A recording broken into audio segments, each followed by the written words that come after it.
आज मेरी मेहनत रंग लाई पर सब्जियां तो हाथ ही नहीं आई। तो हुआ कुछ यूँ। Hello guys, good morning, welcome back to my mini vlog. आज सुबह जब खाना बनाने की बारी आई तो मैंने बनाई सबसे पहले गोभी के पराठे। इसी गोभी में मैंने डाला था आलू ग्रेट करके। मैंने सोचा कुछ ज़िंदगी में नई चीज़ें तो ट्राई करनी ही चाहिए। बट हाँ, इसका पराठा ना सच में अच्छा हुआ था। आप भी इसे ट्राई कर सकते हैं। अगर आपके पास एक गोभी हो और उसमें कम हो जाए तो एक आलू आप उसमें ग्रेट करके डाल सकते हैं। और तो इनके लिए मैंने बनाए थे पराठे और उसके साथ ही दही। पर मैंने तो आज सोचा था कि अपने खेतों की हरी सब्जियाँ ही खाऊंगी।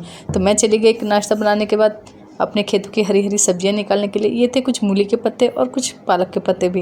इन्हें निकालते समय सच में बहुत अच्छा लग रहा था। जब अपनी मेहनत का फल निकालते हो तो अच्छा तो लगता ही है। तो सारी चीजें मैं अपनी प्लेट में लेके आ गई बालकनी में मैंने बैठ के तोड़ी ये सब्जियां। जब बाहर महिला मंडली बैठी हो तो उस मीटिंग में जाना तो बनता ही है। तो मैं भी अपनी सब्जियां लेके चली गई बाहर। और वहाँ बातों बातों में पता चला हमारे कैंप में आया था एक आई स्पेशलिस्ट। तो मैं भी अपना पुराना चश्मा लेके चली गई चेक कराने के लिए। वहाँ तो पहले से ही इतनी भीड़ लगी थी कि जाके हमें थोड़ा वेट ही करना पड़ा। और वहाँ जब मैंने इन छोटे छोटे बच्चों को देखा तो समझ में आया कि बचपन अब मैदान में नहीं, इन स्क्रीन की छोटी सी दुनिया में सिमट रहा है। खिलौनों की खनक रिंगटोन में खो गई है। मोबाइल की लत हमारे भविष्य के लिए सबसे बड़ी चुनौती हो गई है। तो इन सब के बाद मैं आ गई घर और सबसे पहले बनाया खाना, क्योंकि मुझे लेट भी हो रहा था। तो मैंने चढ़ा दिया था इधर चावल और बनाए इधर खेत के अपने निकाले ऑर्गेनिक पालक। खाना खाने के तुरंत बाद आया एक जगह से कॉल, तो हम निकले वहाँ के लिए। तो इन झंडों को पार करते हुए हम निकले वहाँ पे। और वहाँ पे जाने के बाद देखा तो वहाँ पे भी था खाने का प्रोग्राम। तो जब इतने प्यार से सरप्राइजिंगली कोई खाने के लिए बुलाए तो खाना तो बनता ही है। चूंकि जिनके घर हम आए थे वो थे बंगाली, तो इसीलिए यहाँ पे सारी डिशेस बंगाली थी। फिर खाना खाने के बाद हम आगे लौट के घर अपने वापस।